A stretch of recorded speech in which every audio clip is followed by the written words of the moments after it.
Hi, everybody. My name is Glenn. I'm the moderator for the session today, and the topic is building the backbone of Web3 infrastructure innovations for seamless onboarding. So just behind the stage, we've been having a heated debate about this topic. So I guess, James, to your point, we could just keep on talking about that. It could be kind of like a fireside chat, but let's go ahead and introduce ourselves first. So I'm Glenn Wu. I'm with Blockdaemon. Blockdaemon is a company that offers institutional infrastructure. So, you might not know us that well because we are behind the scenes of a lot of the actual services that you use, like the exchanges that you use, wallets, and so on and so forth. And yeah, excited to be here. Makoto-san, do you mind giving an introduction to the crowd? Sure. Hi. My name is Makoto, and I'm a developer of ENS, Ethereum name service. Just curious, does anyone have ENS name? 1, 2, okay, like probably 10%. So just to explain, so ENS, as the name stands, like providing a name service. And does everybody have a wallet at least? Who do you have wallets? Okay. So like, do you know like your Ethereum address? Like I was just actually, I asked, what's your Ethereum address? And he's like, why would I remember? But like, we provide a name service. So I do actually have a ENS name called matokun.eth. So if you want to send like USDC or ETH, you know where to send. So that's the core thing we provide. And James? Hello guys, my name is James Shen, co-founder and CEO of MetaCRM. What we build is a enterprise CRM software that to help all the Web3 friendly companies to grow their business more easier. So we help them attract not only their Web2 traffic, but also the Web3 conversions. And we build a full suite of like CDP, customer data platforms, that link their social accounts with their addresses or their account abstraction wallet and so on to help the companies to understand their users easier. And we also have the AI agents that can understand smart contracts to help them like to answer all the crypto-related questions. So we have clients from Arbitrum, Solana, Optos, and Swell, some other DeFis as well. So so we have been building this for like 2 years right now. And I have been into like crypto space since 2015, and we just see a really huge trend that institution is gonna somehow adopt this market. So we are trying to create a bunch of tools to help them grow the business. Yeah, thanks for that. As for the topic of the discussion, we are here in the room to discuss what we're doing to enable a lot of the, I guess the existing large corporates with, many of the millions and billions of active users that are basically online, but not really Web3 native. How do they actually help, bridging the gap? And, maybe a question to James first. When you introduce your business, I thought it was really interesting because there's a lot of the Web2 components, whereby, Web2 companies, they have the ability to track and trace, what their users are doing. And based on that, they can build profiles of their tendencies. And, based on that, they can either market that kind of data to other, advertisement companies, or they can use it in many different ways. Some are good, some are bad. But it's interesting to learn from James that obviously similar things possible because blockchain is a lot more traceable than anything else. But I thought that was super interesting. So can you maybe share some of your customers and what would be the actual use case, and whether what you're providing is bridging that gap between someone like us, the Web3 native, and something that maybe Web2 companies will bring to the table when it comes to their Web3 strategy? Okay, cool. So we are building like B2B platforms, right? So on the enterprise perspective, they're trying to, in order to like improve their user numbers, they're gonna leverage the power of KOLs, marketing campaigns, and advertisements, and so on, right? So for instance, one of our clients, Curve Finance, They leverage the power of KOLs content to drive more attentions from the internet. And after maybe they hire like maybe 5 different KOLs, for instance, and to ask them to come to their websites and deposit their wrapped ETH and enjoy the high APYs. And a couple days later, the TVL does goes up. But without a specific tool, it's really hard for you to understand which one of them brings the most value so that you can double down on the marketing budgets. So that's where I come in, right? So MetaCRM, what we do is we actually help them to clarify which KOLs really brings the better on-chain value specifically from their content, specifically from the specific advertisements. So by doing that, for the companies like DeFi protocols, and also some Web2 related companies, it's easier for them to evaluate their marketing output, right? So we actually have some e-commerce stores. They are issuing NFT membership cards to ask people to come here to redeem the code to enjoy discounts. But without using a specific tool, it's really hard for the marketing team to evaluate their performances. But with one of our tools called Footprints, it's really easy for them to target the users and realize that what kind of people are bringing more value to the companies. That is one of the examples. Yeah, that's awesome. And Makoto-san, as you have asked the crowd, there's maybe 10% people, and amongst the crypto native people, there's only 10% that have the ENS names. I'm sure, obviously there's approaches for you to enable the Web3 native people to get more ENS.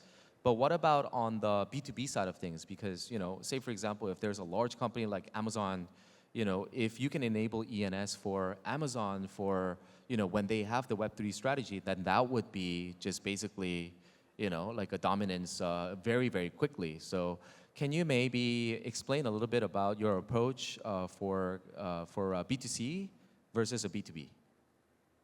Yeah, so I think ENS has been around since 2017, so we are one of the longest running product. So in the B2C world, I think we are kind of dominant marketplace. And quite often how we market or like reach out is the integration with different dApps or services. So for example, if you go to Uniswap, one of the stuff I mentioned in the very beginning is if you type, for example, matoken.is, which is my Ethereum name, it resolved to my Ethereum address. But we have another feature called reverse resolution, or we call it primary name, that if you connect to your wallet to the site, you can also look up what name ties into this specific address. So if you have this both combination set, and if you log into Uniswap, you actually see my matoku.is as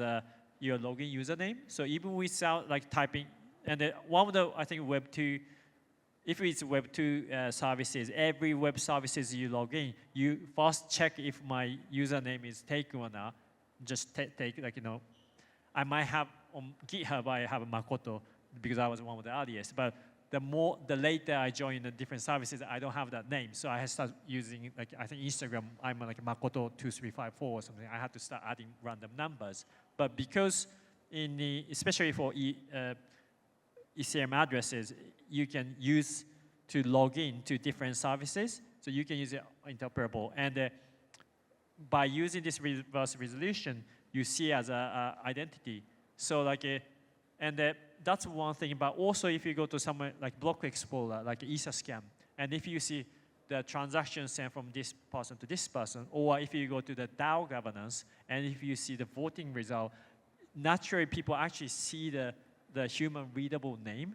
That actually people realize, oh, what's this, Matoku.is stuff? That's naturally kind of attract user to discover the name service. Whereas I think B2B, I think I've been learning a lot through that, just in the speaker room, that like it is more siloed, and they tend to have, I think there's less aspect of interoperability stuff. That's the challenge. So I think, yeah, so we trying to reach out to, so the question was how we approach for the B2B, right?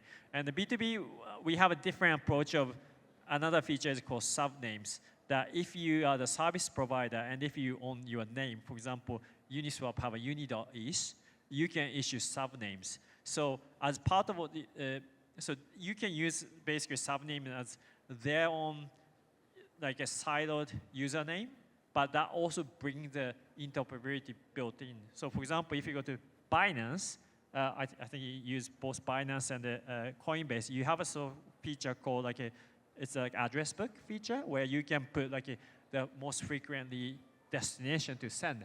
But I can't bring that to the other exchanges, so I have to repeat the same thing. And also, I can't give this list to other people. Whereas if you, the exchanges or dApps integrate subname as that, that's inherently interoperable. So the approach we're trying to do for B2B is just to push more for so that user doesn't have when people log into the fast experience, and if they have some sort of username, and that becomes naturally, I think, interoperable. If you can use outside of the area, I think that's going to naturally improve the usability. That people don't have to remember.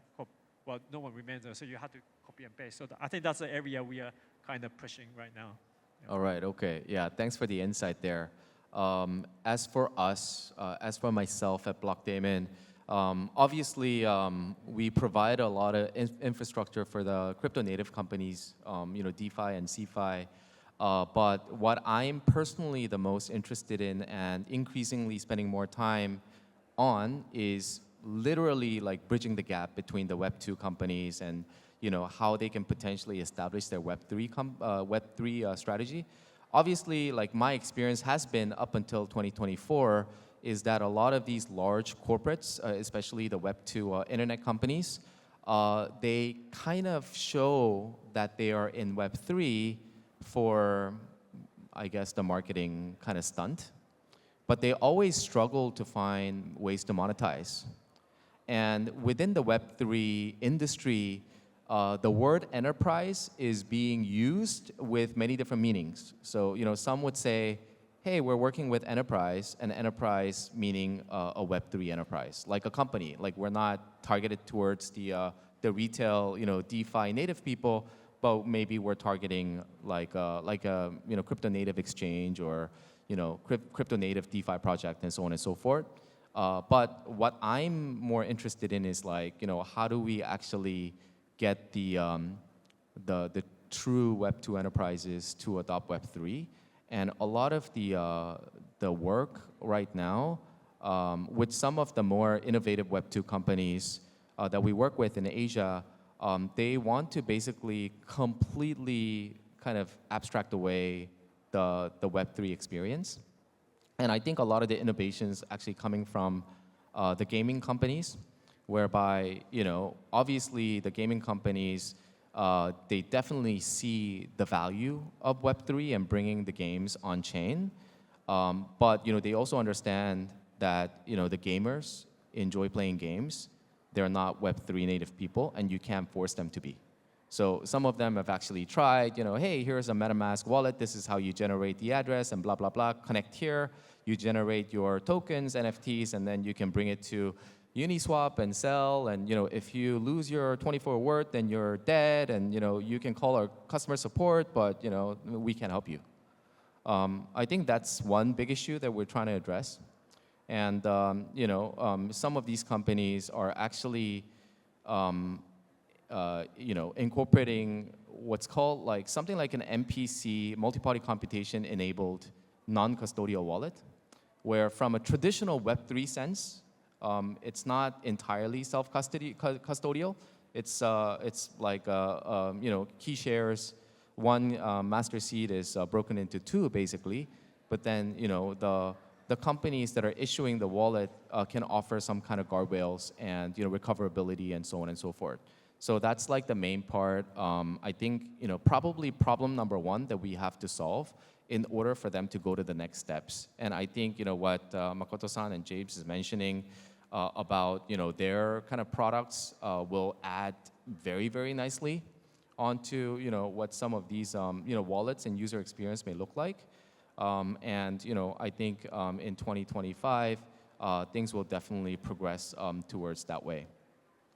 Okay, and there's a bit of insight from myself, but also kind of going back to Makoto-san.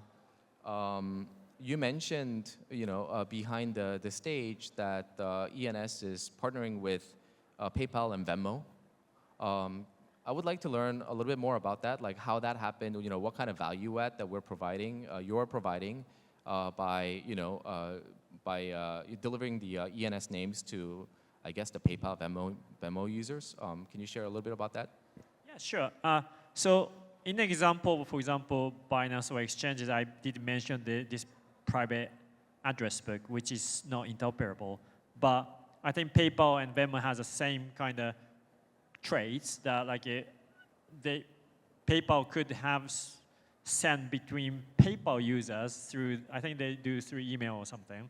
But one of the things quite often frustrating for me is if you can send it through their closed network, but if the whole thing about blockchain is kind of interoperable and you can send to permissionlessly, then as soon as you try to go outside of their network, I had to do cumbersome things of I had to remember addresses. So what they did integrate is the basic form of integration.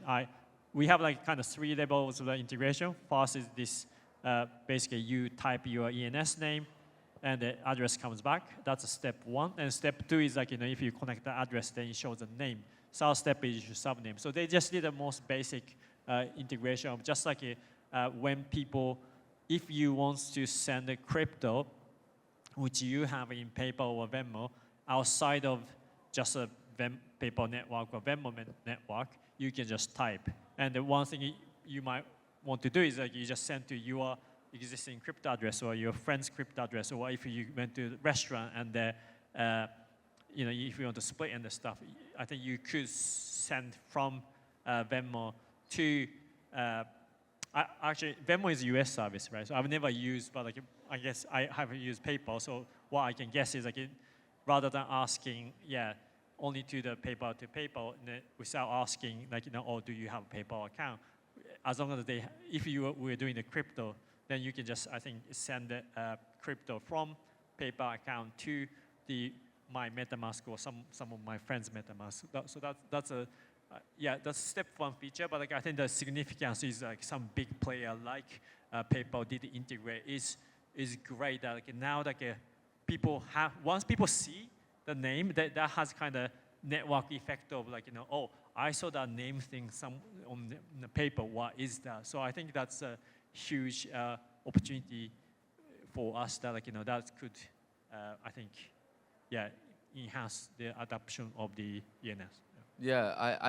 I totally agree, and I think like you said, it's probably the first step, and eventually, say for example, PayPal, Venmo, if they start to decentralize their service, and if they go into something like more of a DeFi-oriented product, then I'm sure the users that were on the PayPal, Venmo platform that have experienced the power of something like an ENS would probably want to adopt that from more of a kind of DeFi, the true kind of Web3 interaction perspective as well. Do you actually know that you can now Google ENS name and it just shows the Ethereum address? Google also integrated 2-3 months ago. Before it was just pointing to Etherscan, but now they do have indexing themselves. So now you can see balance of Vitalik.is or Justin might have Justin.is, I don't know, but From a search perspective? Yeah. Okay, gotcha. Okay, that's really interesting to note as well. Now, going to James, you also mentioned be backstage that you have partnership with the Web2 CRM tools, and you have integrations where I believe the users of the Web2 CRM tools can extend to what you guys offer, from more of the CRM Web3 perspective. Using the signal from our product, meaning that I pay $100 on X, and how much TVLs pops on from directly attributed to those ads. They don't necessarily need to know which addresses or which one of them to the full list, right? So the reason behind this is some of the DeFi protocols are really sensitive on the privacy issues or the local regulations. So on the high levels, it really depends on the regulations. And after like consulting with our legal team, legal counsel, we decided to separate the concept of using blockchain data. One is for the cookie, and as long as you are logged in via their Web2 ways, you can consider a wallet activities as an extension of your online stuff. It's no matter what, you already reveal your identities. But for the DeFi companies, as long as the company itself consider privacy as a high issues, we just give them what they're asking for. So that is the most viable way, in my perspective, to serve them without touching the sensitive area. Got it. That makes a lot of sense. Makoto-san, like regarding my question on the KYC stuff. So it's a question about would ENS be required to do KYC if you want to register the name? Is it a question or just privacy in general? No, I guess the question is more like, you know, like what's going to be your response, you know, like one day in like major jurisdiction, you know, like people, I mean, the government may come out and say, hey, you're required to actually associate your identity to the blockchain addresses. Hence, you know, like ENS is also going to be tied to like, you know, who you are. So, you know, is that kind of like a good news, or do you have any views on it?